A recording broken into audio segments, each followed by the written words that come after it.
ನಮಸ್ಕಾರ, ಅಚ್ಯುತ ಟ್ಯುಟೋರಿಯಲ್ಸ್ಗೆ ಸ್ವಾಗತ. First video ಯಾರು ನೋಡಿಲ್ಲ ನೋಡಿ ಮ್ಯಾಥ್ಸ್ ರಿವಿಷನ್ ಮಾಡ್ಕೊಳ್ಳೋಕೆ ಈ ವಿಡಿಯೋಸ್ ನಿಮಗೆ ತುಂಬಾನೇ ಹೆಲ್ಪ್ ಮಾಡುತ್ತೆ. ಅಂಡ್ ಯಾರು ಸಬ್ಸ್ಕ್ರೈಬ್ ಆಗಿಲ್ಲ ಬೇಗ ಸಬ್ಸ್ಕ್ರೈಬ್ ಆಗಿ. Last minute revision. Second chapter, linear equation in two variables.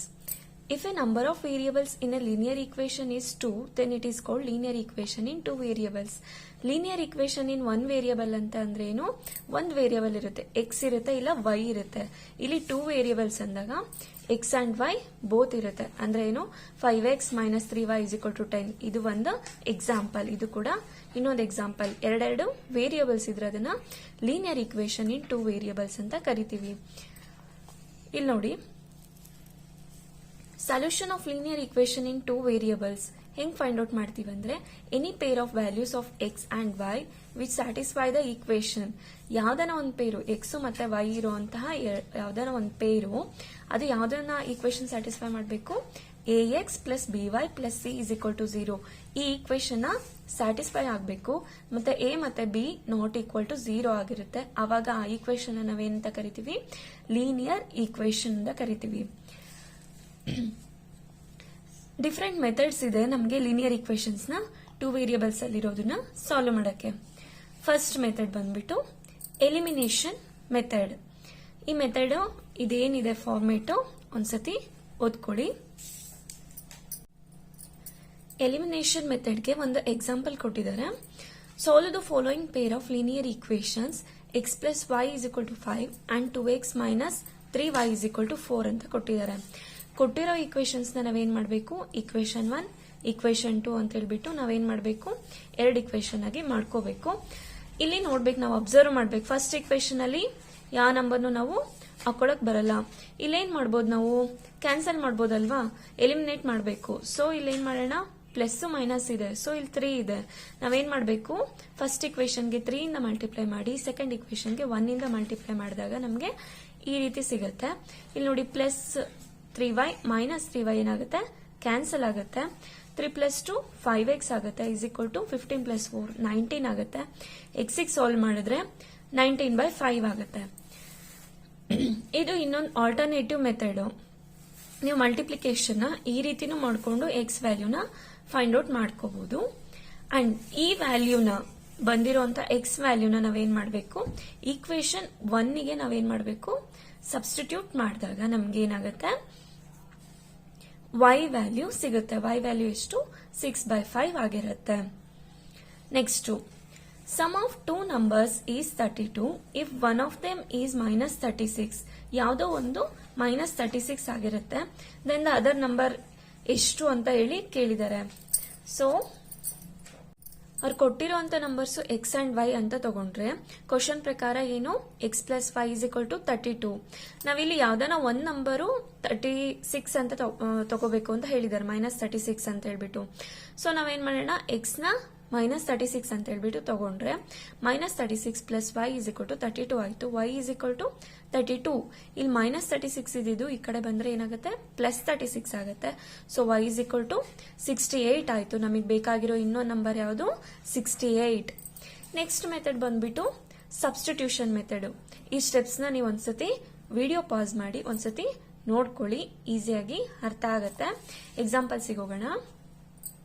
3x plus 7y is equal to 75 and 5x minus 5 is equal to 25. Then the value of x plus y is equal to ಅಂತ ಕೇಳಿದ್ದಾರೆ. ಇಲ್ಲೇನ್ ಮಾಡಿ, ಎರಡು ಈಕ್ವೇಶನ್ಗೂ 1 2 ಅಂತ ಕೊಟ್ಕೊಳ್ಳಿ.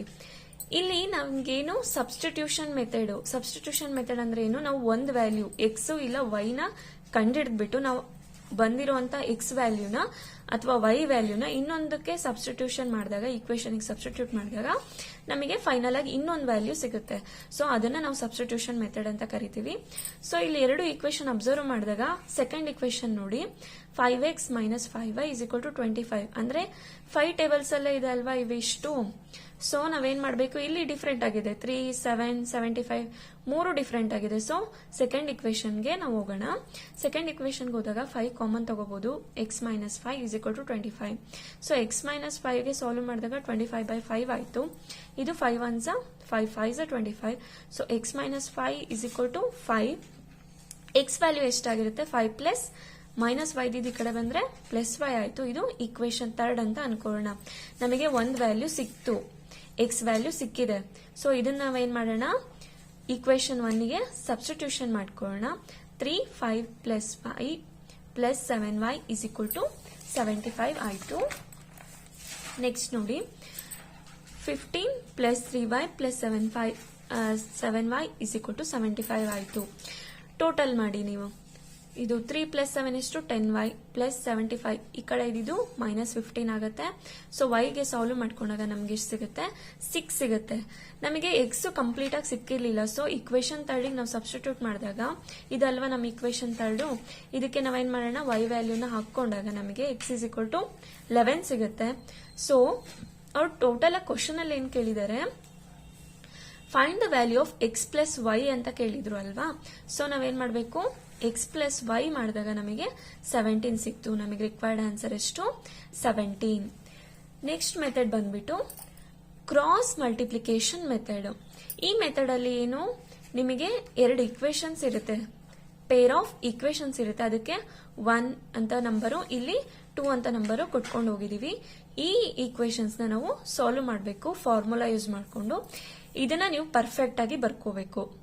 ಇದನ್ನ ನೀವು perfect ಆಗಿ ಕಲ್ತಿದ್ದೀರಾ ಅಂದ್ರೆ ನಿಮಗೆ ಫಾರ್ಮುಲಾ ಚೆನ್ನಾಗಿ ನೆನಪಿರುತ್ತೆ. ಹೆಂಗೆ, BCAB ಅಂತ ನೆನ್ಪಿಟ್ಕೊಳ್ಳಿ. 1 2 1 2 1 2 1 2 ಅಂತ ಹಾಕೊಂತೀರಾ. ಮೇಲೆ ಎಕ್ಸ್ ವೈ 1 ಅಂತ ಹಾಕೊಳ್ಳಿ. ಇಲ್ಲಿ ಫಾರ್ಮುಲಾ ಬರ್ಕೊಳ್ಳೋದು ಹೆಂಗಪ್ಪ ಅಂದ್ರೆ, ಎಕ್ಸ್ ನ ಬರ್ಕೊಳ್ಳಿ by B1 into C2 minus B2 into C1 is equal to y value ಹೆಂಗ್ ಕಂಡುಹಿಡಿತೀರಾ, y by C1 into A2 minus C2 into A1 is equal to 1 by A1 B2 minus A2 B1. ಈ ರೀತಿ ನೀವು ಫಾರ್ಮುಲಾನ ಈಸಿಯಾಗಿ ನೆನ್ಪಿಟ್ಕೋಬಹುದು ಇದನ್ನ follow up ಆದ್ರೆ. Okay, ನೀವು ಇಲ್ಲಿ ಇನ್ನ ಏನಪ್ಪ ಅಂತಂದ್ರೆ ನೋಟು, ಬರೇ ಎಕ್ಸ್ ವ್ಯಾಲ್ಯೂ ಫೈಂಡ್ ಔಟ್ ಮಾಡಿ, ಇಲ್ಲ ವೈ ವ್ಯಾಲ್ಯೂ ಡೈರೆಕ್ಟ್ ಆಗಿ ಫೈಂಡ್ ಔಟ್ ಮಾಡಬೇಕು. ನೀವು ಪೂರ್ತಿ ಸಾಲ್ವ್ ಮಾಡೋ ಅಷ್ಟು ಟೈಮ್ ಇರಲ್ಲ. ಇಲ್ಲ ಅವರು ಕ್ವಶನ್ ಅಲ್ಲಿ ಎಕ್ಸ್ ಮಾತ್ರ ಸಾಲ್ವ್ ಮಾಡಿ, ವೈ ಮಾತ್ರ ಸಾಲ್ವ್ ಮಾಡಿ ಅಂತ ಕೇಳಿದಾಗ ಈ ಫಾರ್ಮುಲಾನ ಯೂಸ್ ಮಾಡಬೇಕು. ಇದು ಏನೋ ಕಷ್ಟ ಇಲ್ಲ. ಇಲ್ಲಿರೋ ಎಕ್ಸ್ ನ ನಾವು ಸಾಲ್ವ್ ಮಾಡ್ಕೊಂಡಿದೀವಿ. ಎಕ್ಸ್ ಇಸ್ ಈಕ್ವಲ್ ಟು ಕೆಳಗಿರೋದು ಮೇಲಕ್ಕೆ ಹೋಗುತ್ತೆ, ಇಲ್ಲಿರೋದೇನಾಗುತ್ತೆ ಕೆಳಗ್ ಬರುತ್ತೆ. ಇಲ್ಲಿರೋ ಅಷ್ಟೇ ವೈ, ಇದು ಮೇಲೆ ಹೋಗುತ್ತೆ, ಇದು ಕೆಳಗೆ ಬರುತ್ತೆ. ಈ ರೀತಿ ನಾವು ಎಕ್ಸ್ ಮತ್ತೆ ವೈ ನ ಡೈರೆಕ್ಟ್ ಆಗಿ ಫಾರ್ಮುಲಾ ಹಾಕೊಂಡು ಸಾಲ್ವ್ ಮಾಡ್ಕೋಬಹುದು. Solve the following pair of equations. 2 equations ಕೊಟ್ಟಿದ್ದಾರೆ. ನಾವೇನ್ ಮಾಡಬೇಕು, A1 B1 C1 A2 B2 C2. ಇದರಲ್ಲಿ ನಾವೇನ್ ಮಾಡ್ಬೇಕು, A1 3, B1 ಎಷ್ಟು ಏನು ಕೊಟ್ಟಿಲ್ಲ ಅಂದ್ರೆ 1 ಅಂತ ಕನ್ಸಿಡರ್ ಮಾಡಬೇಕು. C1 ಅಂದ್ರೆ ಮೈನಸ್ 30 ಆಗಿರುತ್ತೆ. ಅದೇ ರೀತಿ A2 2, B2 5 ಆಗಿರುತ್ತೆ, C2 ಮೈನಸ್ 33 ಆಗಿರುತ್ತೆ. ಇದನ್ನ ಪರ್ಫೆಕ್ಟ್ ಆಗಿ ಬರ್ಕೋಬೇಕು. ನೆಕ್ಸ್ಟ್ ಫಾರ್ಮುಲಾನ ಪರ್ಫೆಕ್ಟ್ ಆಗಿ ಬರ್ಕೊಂಡು ನೀವೇನ್ ಮಾಡ್ಬೇಕು, ಸಬ್ಸ್ಟಿಟ್ಯೂಷನ್ ಮಾಡಬೇಕು. B1 ಜಾಗದಲ್ಲಿ 1 ಹಾಕೊಳ್ಳಿ, C2 ಜಾಗದಲ್ಲಿ ಮೈನಸ್ 33 ಇದೆ. ನೆಕ್ಸ್ಟ್ ಅದಿಷ್ಟು ನೀಟಾಗಿ ಏನಿದೆ ಅದನ್ನ ಹಂಗೆ ಸಬ್ಸ್ಟಿಟ್ಯೂಷನ್ ಮಾಡ್ಕೊಳ್ಳಿ. ನೆಕ್ಸ್ಟ್ ಏನ್ ಮಾಡಿ, ಎಕ್ಸ್ ಬೈ ಇದನ್ನ ನೀವೇನ್ ಮಾಡ್ಬೇಕು, ಬೋಡಮಾಸ್ ರೂಲ್ ಗೊತ್ತಿದೆ ಅಲ್ವಾ ನಿಮಗೆ, ಬೋಡಮಾಸ್ ರೂಲ್ ಗೊತ್ತಿದೆ ಅಲ್ವಾ. ಸೊ ಮೈನಸ್ 33 ಬ್ರಾಕೆಟ್ ಒಳಗಡೆ ಇರೋದನ್ನ ಫಸ್ಟ್ ಸಾಲ್ವ್ ಮಾಡ್ಕೋಬೇಕು. ಮೈನಸ್ 33 ಪ್ಲಸ್ 150 ಈ ರೀತಿ ನಾವು ಏನ್ ಮಾಡ್ಬೇಕು, ಸಾಲ್ವ್ ಮಾಡ್ಕೊಂಡಾಗ ನಿಮಗೆ ಎಕ್ಸ್ ವ್ಯಾಲ್ಯೂ, ವೈ ವ್ಯಾಲ್ಯೂ ಮತ್ತೆ ನೆಕ್ಸ್ಟ್ ಲಾಸ್ಟ್ ನಂಬರ್ ವ್ಯಾಲ್ಯೂ ಸಿಗುತ್ತೆ.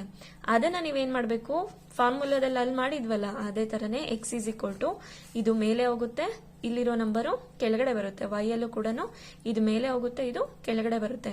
39 117, 13 39. ಈ ರೀತಿ ನಮಗೆ ಎಕ್ಸ್ ಮತ್ತೆ ವೈ ವ್ಯಾಲ್ಯೂ ಕ್ರಾಸ್ ಮೆಥಡ್ ಅಲ್ಲಿ ಈ ರೀತಿಯಾಗಿ ಈಸಿಯಾಗಿ ಫೈಂಡ್ ಔಟ್ ಮಾಡ್ಕೋಬಹುದು. ಇನ್ನ ಒಂದು ಇಂಪಾರ್ಟೆಂಟ್ ಪಾಯಿಂಟ್ಸ್ ಏನಪ್ಪಾ ಅಂದ್ರೆ, condition for A peer of linear equations. ಇದು ತುಂಬಾ ಇಂಪಾರ್ಟೆಂಟ್. ಇದು ನಿಮಗೆ ಎಕ್ಸಾಮ್ ಅಲ್ಲಿ ಪಾಯಿಂಟ್ಸ್ ನಾದ್ರೂ ಕೇಳಬಹುದು, ಇಲ್ಲ ಇದ್ರ ಬೇಸ್ ಮೇಲೆ ಪ್ರಾಬ್ಲಮ್ಸ್ ಆದ್ರೂ ಕೊಡಬಹುದು. So let 2 linear equation A1x plus B1y plus C1 is equal to 0 and A2x plus B2y plus C2 is equal to 0.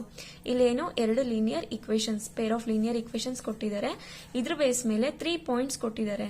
ಏನು, if a1 by a2 is equal to b1 by b2 not equal to c1 by c2 ಅಂದ್ರೆ ಏನು, A B not equal to C. ಇಷ್ಟು ನೆನ್ಪಿಟ್ಕೊಳ್ಳಿ. A ಮತ್ತೆ B equal ಇರುತ್ತೆ, C ಗೆ equal ಇರೋಲ್ಲ. ಆವಾಗ ಏನಾಗುತ್ತೆ, ಈಕ್ವೇಶನ್ ಇನ್ಕನ್ಸಿಸ್ಟೆಂಟ್ ಇರುತ್ತೆ ಮತ್ತೆ ಸೊಲ್ಯೂಷನ್ ಇರೋದಿಲ್ಲ, no solution. Next point, if a1 by a2 not equal to b1 by b2 ಅಂದ್ರೆ ಎ ಮತ್ತೆ ಬಿ ಈಕ್ವಲ್ ಇಲ್ದಾಗ ಏನಾಗಿರುತ್ತೆ, ಕನ್ಸಿಸ್ಟೆಂಟ್ ಆಗಿರುತ್ತೆ, ಯೂನಿಕ್ ಸೊಲ್ಯೂಷನ್ ಸಿಗುತ್ತೆ ನಮಗೆ. ಯಾವಾಗ ಇವೆರಡು ಈಕ್ವಲ್ ಇಲ್ದಾಗ. ನೆಕ್ಸ್ಟ್ 3 ಈಕ್ವಲ್ ಇದ್ರೆ ಏನಾಗುತ್ತೆ, ಕನ್ಸಿಸ್ಟೆಂಟ್ ಇರುತ್ತೆ ಮತ್ತೆ ಇನ್ಫೈನೈಟ್ ನಂಬರ್, ನಮಗೆ ಲೆಕ್ಕ ಇಲ್ದಷ್ಟು ಸೊಲ್ಯೂಷನ್ ಸಿಗುತ್ತೆ. ಈ ಪಾಯಿಂಟ್ಸ್ ಬೇಸ್ ಮೇಲೆನೂ ಪ್ರಾಬ್ಲಮ್ಸ್ ಬರ್ಬೋದು, ಇಲ್ಲ ಪ್ರಾಬ್ಲಮ್ಸ್ ಬೇಸ್ ಮೇಲೆ ನಿಮಗೆ ಆ ಪಾಯಿಂಟ್ಸ್ ನ ಕೇಳಬಹುದು.